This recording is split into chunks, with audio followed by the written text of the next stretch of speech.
Dia balik lagi. Itu dia ada di depan rumah kita sekarang.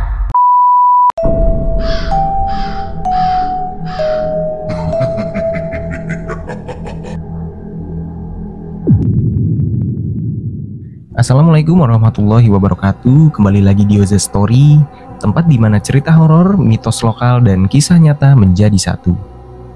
Di sini Oza Story mau bilang, beberapa benda diciptakan bukan untuk dimainkan, melainkan untuk dihormati. Tapi apa yang terjadi jika sebuah boneka sesajen justru dilecehkan? Cerita ini berasal dari sebuah desa kecil di Jawa Timur yang hingga kini enggan disebutkan namanya.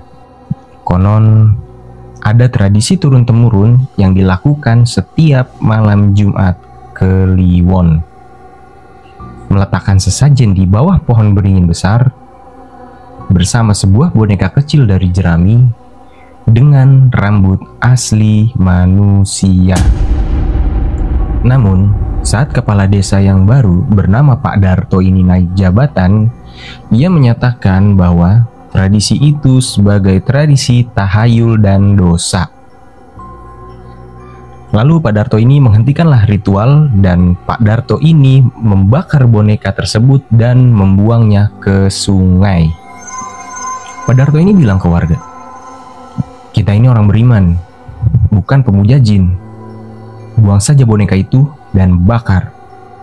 Lalu Mbah Warto sebagai sesepuh desa tersebut bilang ke Pak Darto, "Pak Darto, itu bukan boneka sembarangan. Kalau dibuang sembarangan, sesuatu akan datang mencarinya." Pak Darto yang mengabaikan pesan Pak Warto tersebut ini bilang, "Cukup, mulai malam ini tak ada lagi sesajen." 3 hari setelah boneka itu dibuang, warga mulai mendengar suara anak kecil tertawa di tengah malam. Ada warga bernama Bu Minah dan suaminya bernama Pak Dion ini mendengar suara anak kecil tersebut. Bu Minah ini bertanya ke Pak Dion, "Pak, sampai dengar gak? Ketukan itu tiap malam ada di jendela belakang rumah kita, Pak." Lalu Pak Dion ini menjawab, "Sudah Bu, jangan pikir aneh-aneh. Mungkin kamu kecapean itu."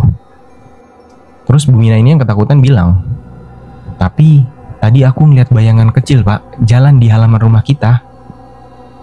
Lalu Pak Dion ini mencoba menenangkan Bu Mina.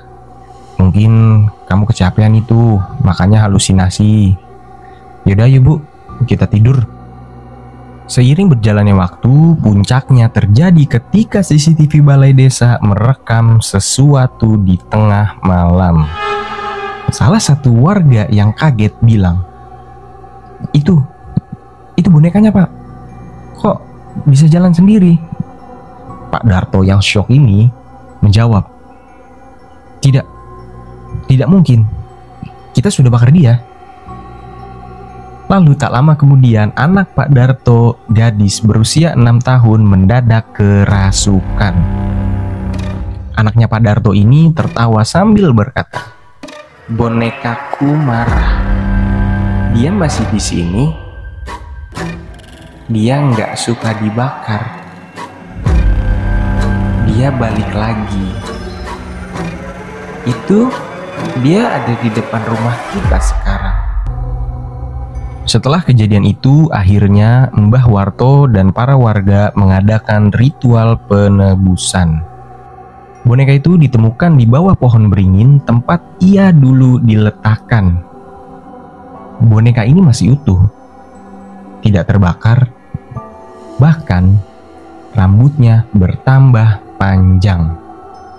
Mbah Warto ini menyampaikan pesan ke Pak Darto.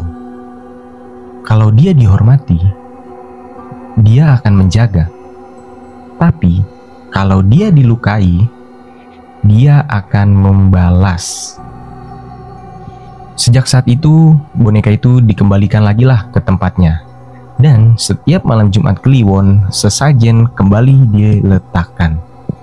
Bukan karena takut, tapi karena sadar. Tidak semua yang tak terlihat boleh diganggu. Terima kasih buat kalian yang sudah menonton video ini. Jangan lupa di like, comment, and subscribe supaya nggak ketinggalan cerita berikutnya.